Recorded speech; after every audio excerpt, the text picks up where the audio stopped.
자, 수능 국어 파일을 최종 점검, 문학에서 두 번째 시간입니다. 자, 이 시간에는요, 자, 수능 문학에 출제되는 현대 소설과 고전 소설, 자, 그리고 국문학과 수필에 주로 출제되는 문제의 유형을 중심으로 해서 마지막 우리가 어떤 지점에 의미를 부여하고 점검을 해줘야 될 것인가를 살펴보는 시간입니다. 자, 먼저 현대 소설과 고전 소설에 대한 이야기부터 시작을 해보죠. 자, 일단 이것은 시대의 차이일 뿐이지 사실상 소설이라는 공통점에서 출발을 하셔야 됩니다. 상대적으로 고전소설을 읽으시는데 여러분들이 여러 가지 어려움을 느끼는 것이 사실은 아니면 소설이라는 본질적인 측면에서는 똑같다고 하는 사실입니다. 자, 먼저 일단 소설은 수능에 출제되는 모든 제시문 중에서 가장 길이가 깁니다.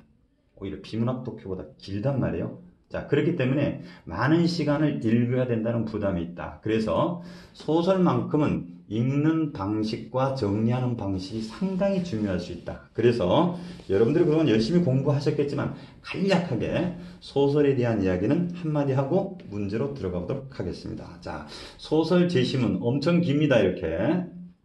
자, 아무리 단편 소설이 나온다 하더라도 이 소설은 전문을 다 낼 수가 없어요. 길기 때문에. 그래서 발췌해서 내게 돼 있는데, 자, 이 제시문이 잘 봅시다. 자, 선생님 화살표를 쫙 긋습니다. 자, 소설은 근본적으로, 자, 많이 들어보셨죠? 시간의 흐름에 따라서 어떤 사건이나 행동이 진행되는, 이걸 서사적이라고 그러죠. 서사성을 갖고 있는 문학이다. 자, 그러면은, 시간의 흐름이 쭉 흘러가는 이 흐름들은 사실, 자, 쪼개보면 뭘로 나눠볼 수 있냐. 자, 이렇게요. 자, 여러 개의 뭘로 나눠볼 수 있냐. 여러 개의 장면으로 나눠볼 수 있다. 1, 2, 3, 4, 5, 이런 방식이란 말이에요. 그러니까 장면과 장면이 시간의 흐름에 따라서 전개된다라고 보시면 되죠. 자, 선생님이 이 장면이라는 이야기를 했습니다. 장면이라는 것은 시간이나 공간이 바뀌는 지점이라고 보시면 돼요. 여러분들이 카메라로 뭐를 촬영한다, 동영상을 촬영한다. 자, 컷하고, 자, 바꿔서 찍는 그 지점이 바로 장면이 전환되는 지점이라고 생각하시면 돼요. 자, 이 장면과 장면이 쭉 연결되는 과정 속에서, 자, 어떨 때는 2번 장면에서 3번 장면 할 때 시간의 흐름이 거꾸로 가서 역행적으로 갈 수도 있고요. 아니면은, 자, 사건 속에 또 사건이 들어있는, 장면 속에 장면이 들어있는 액자식 구성과 같은 것도 이 흐름 속에서 존재한다라는 겁니다. 자, 그러면 시간의 흐름에 따라서 무엇이 이 전체적인 시간의 흐름을 끌고 가느냐. 물론 시간의 흐름은 형태적으로는 사건이지만 사건은 반드시 무엇에 의해서, 인물에 의해서, 자, 움직여지는 과정이다. 라고 정리를 해보시란 말이에요. 자, 조금만 더 가봅시다. 그러면 이렇게 되어 있는 시간의 흐름에 따른 소설, 여러분들 그러니까 읽을 때 어떻게 읽으셔야 되겠어요? 장면을 끊어서 읽으면은 소설의 흐름을 볼 수 있겠다라는 생각을 할 수 있겠다는 겁니다. 그리고 그 장면 속에는 반드시 뭐가 있다? 인물이 있기 때문에 인물의 움직임을 중심으로 해서 장면의 흐름을 따라가자라는 이야기예요. 자, 이런 부분을 다시 그러면 다 읽었어요. 읽어서 정리를 할 때 다시 그림표를 그려본다면 소설은 이렇게 되어 있는 것이다. 자, 이게 소설입니다. 자, 이게 소설이에요. 자, 소설 속에는 반드시 아까 뭐 있었죠? 사건이 이렇게 들어있더라. 자, 여기서부터 중요합니다. 그러면 이 사건은 무엇 때문에 발생하느냐라고 한다면 이것은, 자, 갈등이라고 하는 것 때문에 사건이 펼쳐진다. 그러면 갈등은 또 무엇 때문에 발생하느냐라고 한다면 바로 그것이 바로 인물이라는 겁니다. 자, 인물이라고 하는 것은 소설에서 성격을 가리키는 말이죠. 그래서 인물의 성격에 의해서 갈등이 유발되고 그것에서 사건이 전개된다. 자, 이렇게 동그라미 칠게요. 자, 이러한 사건과 갈등과 인물이 어디에서 펼쳐지느냐라고 한다면 그건 배경 속에서 펼쳐지는 것이다. 라고 한다면 이것이 소설 속에 들어있는 기본적인 구조다. 자, 그러면 우리가 소설에 들어있는 사건을 보기 위해서는 무엇의 실마리를 잡아야 될까? 말할 것도 없이 뭐다? 인물이다. 별표 여러 개 칩니다. 그래서 소설 속에 들어있는 인물을 중심으로 하되 그 인물이 한 사람이 아닐 경우가 많잖아요. 그래서 인물과, 자, 옆에 하나 적습니다. 인물의 관계를 중심으로 해서 소설의 사건은 읽어내는 것이다. 인물의 관계 중에서도 어떤 관계 봐야 되겠어요? 당연하죠. 갈등 관계를 중심으로 보시는 겁니다. 자, 이게 이제 소설이라면은, 자, 하나 더 갑시다. 소설이라는 문학은요, 독자가 작품을 읽는다는 것을 전제로 하고 있는데 굉장히 중요한 사람이 한 사람 더 있습니다. 그게 누굴까요? 바로 이 소설의 사건을 독자한테 이야기해주는 이야기꾼인 서술자가 존재한다라는 겁니다. 소설이라는 문학이 굉장히 중요한 장치입니다. 자, 그래서 소설은, 자, 봅시다. 인물을 중심으로 해서 갈등과 사건을 정리해내는 것 하나. 아까 이야기했던 그 흐름에 따라서요. 그리고 또 하나는 뭐다? 서술자가 그것을 어떻게 독자한테 이야기하고 있는가. 이 두 개의 지점이 가장 핵심이다. 자, 정리해보죠. 소설의 제시문을 읽을 때 어떻게 읽자? 장면 단위로 시간의 흐름에 따라서 읽는다. 인물을 중심으로 해서 사건을 정리하고 서술자가 사건을 독자한테 어떻게 이야기해 주는가에 초점을 맞추자. 그것이 뭘로 나타날까요? 역시 소설의 문제로 나타나게 되는 겁니다. 자, 봅시다. 그래서 소설에도 반드시 출제되는 가장 기본적인 문제입니다. 당연히 첫 번째 문제는 뭐냐? 바로 서술상의 특징을 묻는 문제입니다. 자, 우리는 이미 아까 선생님하고 설명했어요. 자, 선생님이 설명했어요. 이 서술이 뭐라고요?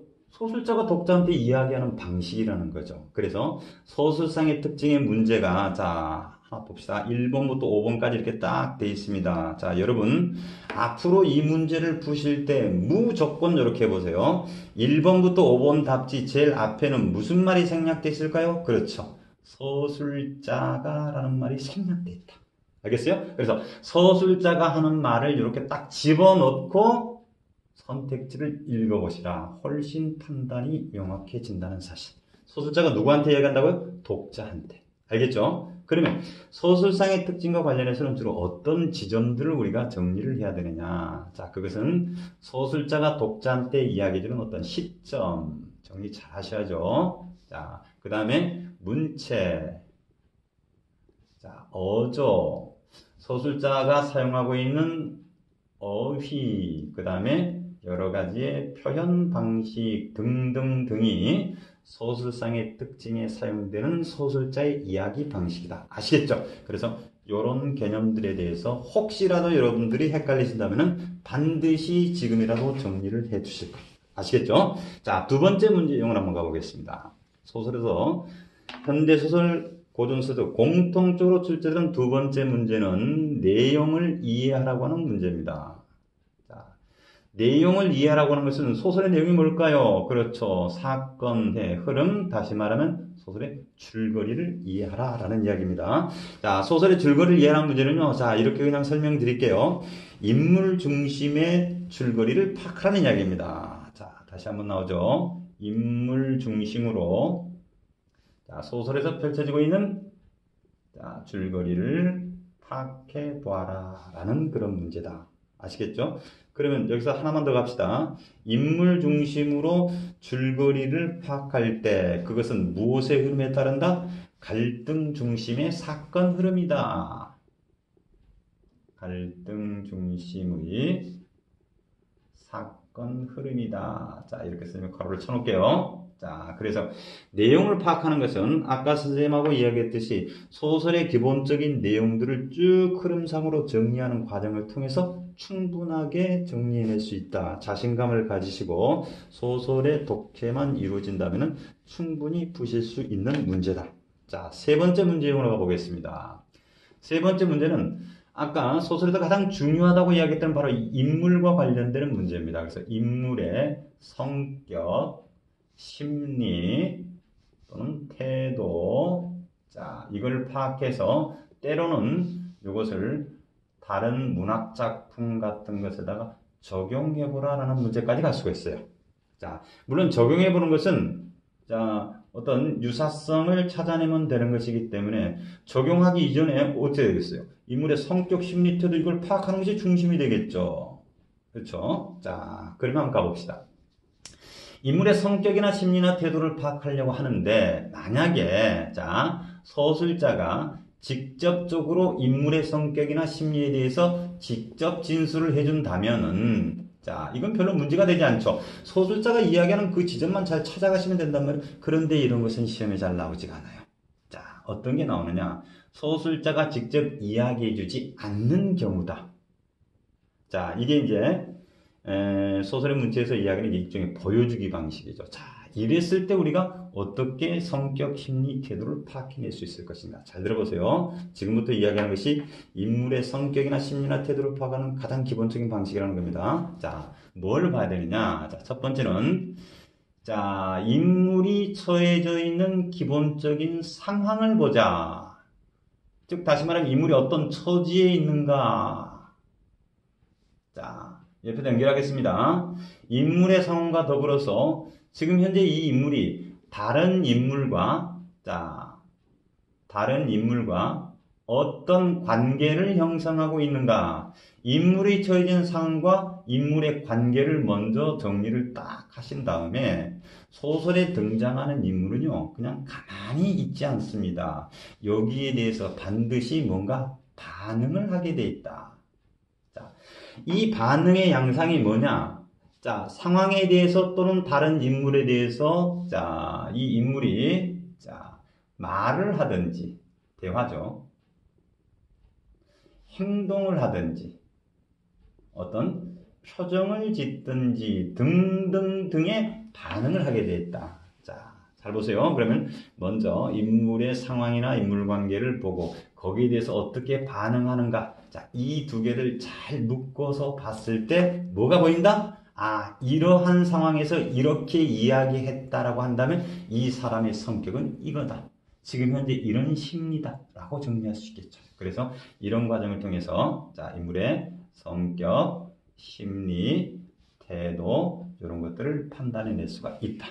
아시겠죠? 이것이 이제 세 번째 기본 유형인 인물의 성격, 심리, 태도를 파악하는 문제의 접근 방식이었습니다.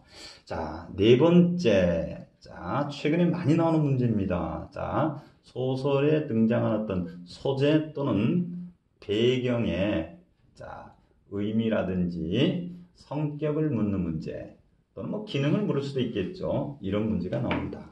그러면은 소설에 등장하는 특정한 소재, 주로 제시문 속에서 요즘 네모를 많이 쳐가지고 표현을 하죠. 자, 이 소재가 가지고 있는 기본적인 의미나 성격, 자, 이것은 무엇에 의해서 결정이 되느냐? 당연히 이렇게 정리하면 됩니다. 사건의 흐름 속에서 결정되어진다.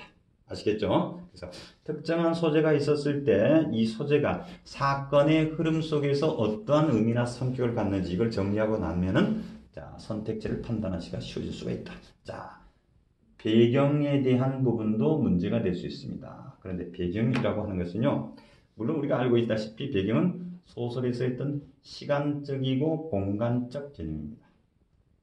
그래서 어떤 때와 장소를 나타내는 것으로 그치느냐? 절대 그렇지 않기 때문에 이게 이제 문제의 거리가 될 수 있다는 겁니다. 자, 그래서 배경과 관련해서는요, 이 시간과 공간의 개념이,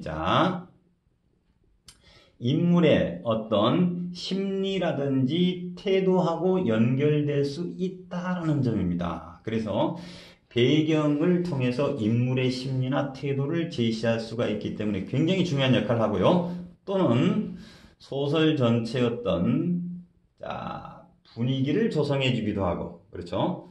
또는 이 배경 자체가 소설이 펼쳐지는 사건의 전개를 암시해 주는 역할을 하기도 한다. 암시해 주는 역할을 한다. 이런 것들이 이제 나중에 가면 이제 복선이라는 형태로 발전할 수도 있겠죠. 자, 이렇게 해서 정해져 있지는 않습니다. 소재나 배경이 그 구체적인 작품 속에서 어떠한 의미나 성격을 갖는지 먼저 제시문 속에서 파악을 하신 다음에 선택지에 가서 정답을 찾아내시라. 아시겠죠? 자, 마지막 이 소설 문제에서 다섯 번째 문제 유형입니다. 자, 다섯 번째 문제 유형은 역시 시에서 봤던 것과 똑같이 보기를 통해서 작품을 감상하라 또는 작품을 이해하라고 하는 문제가 또 소설에서도 나올 수 있습니다. 자, 이건 아까 설명했기 때문에요. 문제풀이 방식은 똑같습니다. 보기에 나와 있는 것을 기준으로 하라. 아시겠죠? 즉, 보기에 나와 있는 내용을 기준으로 해서 언급된 내용을 바탕으로 해서 구체적인 작품에 대한 감상으로 들어가라는 겁니다. 물론 작품 감상은 구체적인 어떤 구절이 될 수도 있고, 자, 어떤 구체적인 어떤 범위가 지정돼서 나올 수도 있고, 아니면 전체를 묻는 문제일 수도 있습니다. 아시겠죠? 그 초점만 놓치지 않는다면은, 자, 보기를 통한 작품의 감상 충분히 해결해 낼 수 있을 겁니다. 자, 정리하겠습니다. 소설 제시문은 길다. 그래서 기본적으로 읽는 방식에 대한 자기 방법의 훈련이 좀 필요하다. 선생님이 이야기했던 내용을 충분히 참고를 해보시고요. 그 다음에 반드시 출제되는 가장 기본적인 문제 5가지. 어떤 방식으로 접근하는지 여기에 대한 전략을 잘 세우신다면 소설 문학에서 들으면 충분히 만점을 맞을 수 있을 것이다. 라고 선생님은 장담을 합니다. 자, 연결해서요. 간단하게 조금만 더 자, 나머지 문학 부분에 대한 이야기 간단하게만 말씀을 좀 드리도록 하겠습니다. 자, 그게 뭐냐면 이제 자, 희곡 시나리오 그 다음에 수필 여기에 대한 이야기입니다. 자, 비교적 이 희곡 시나리오 같은 극문학이라든지 이제 수필 같은 경우는 단독적으로 출제되는 경우도 있지만은 대체적으로 다른 장르하고 자, 주로 연계되어서 출제되는 경향을 최근에 보였습니다. 특히 수필은 시가문학하고 연결되는 구조가 많았고요. 희곡이나 시나리오는 성격적으로 봤을 때 소설과 연결되어서 같이 제시문으로 나오는 경우가 많았습니다. 자, 먼저 희곡과 시나리오에 대한 이야기입니다. 자, 이건 매우 간단합니다. 잘 들어보세요. 희곡은 연극으로 상연하기 위한 어떤 대본이 희곡이고, 시나리오는 이제 드라마나 영화의 대본이 이제 시나리오다. 이건 잘 아시겠죠? 그런데 제가 드리고 싶은 이야기는 뭐냐? 희곡이나 시나리오는 잘 보세요. 갈등 중심의 서사문학이다. 어서 많이 들어보지 않았습니까? 갈등 중심의 서사문학의 가장 대표적인 게 뭐죠? 소설이죠. 그래서 이 말은 무슨 말이냐면요. 희곡이나 시나리오는 본질적인 성격이 소설과 같다는 거다.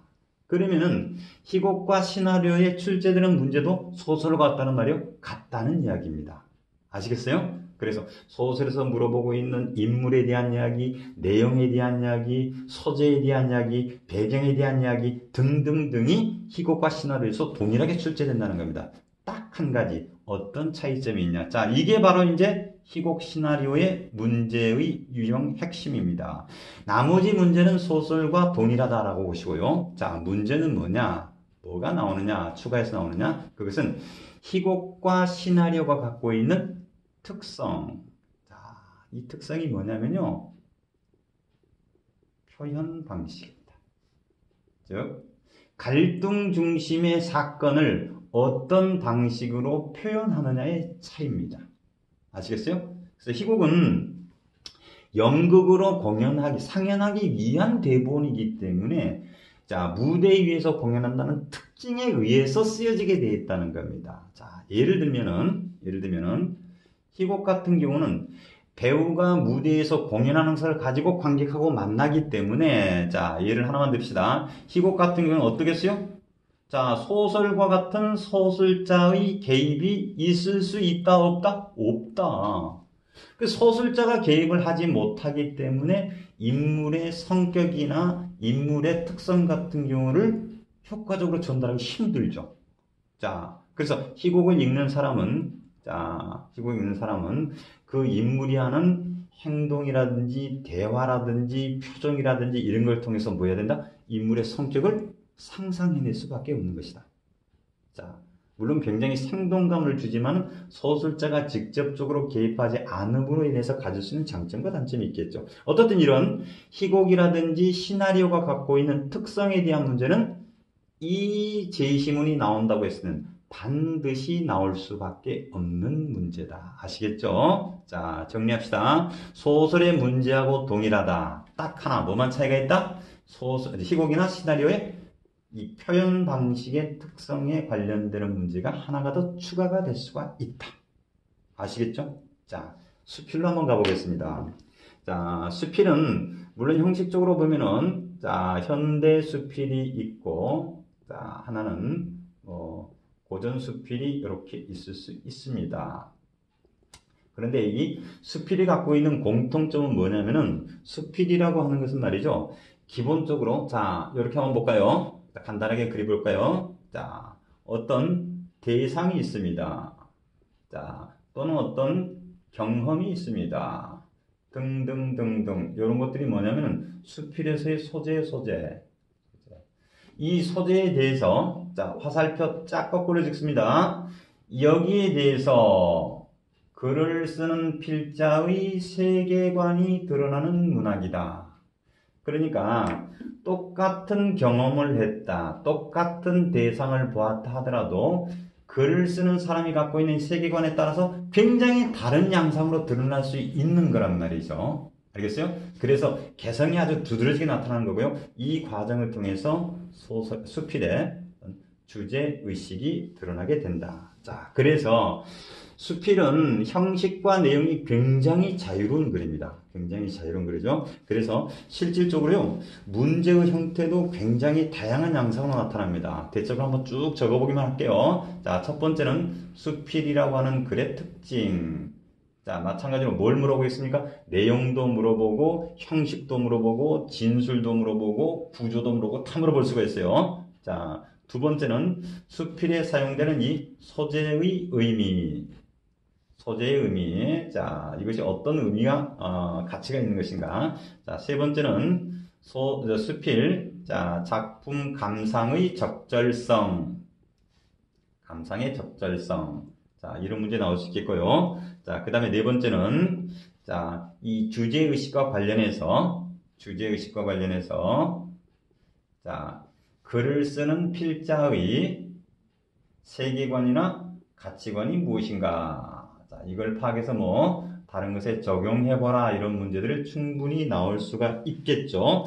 마찬가지로 문학 문제이기 때문에 마지막의 형식으로는요, 자, 보기를 통한, 자, 감상의 적절성, 아까 얘기했던 것과 똑같은 방식으로 문제가 출제가 될 수가 있습니다. 자, 수필을 보실 때는 일단 기본적으로, 자, 요런 정도의 틀 속에서 필자의 세계관을 통해서 어떤 주제의식이 드러나는가, 이런 부분에 주목하신다면 수필과 관련된 기본적인 문제는 여러분들이 충분히 해결할 수 있을 것이다. 자, 마무리하겠습니다. 자, 문학은 EBS와 연계성이 굉장히 두드러집니다. 실질적으로. 그래서요, EBS 연계 작품 다시 한번 강조합니다.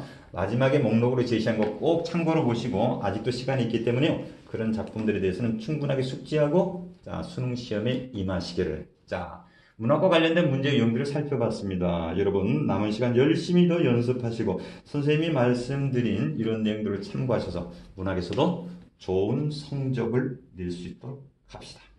오늘의 수업을 마치겠습니다.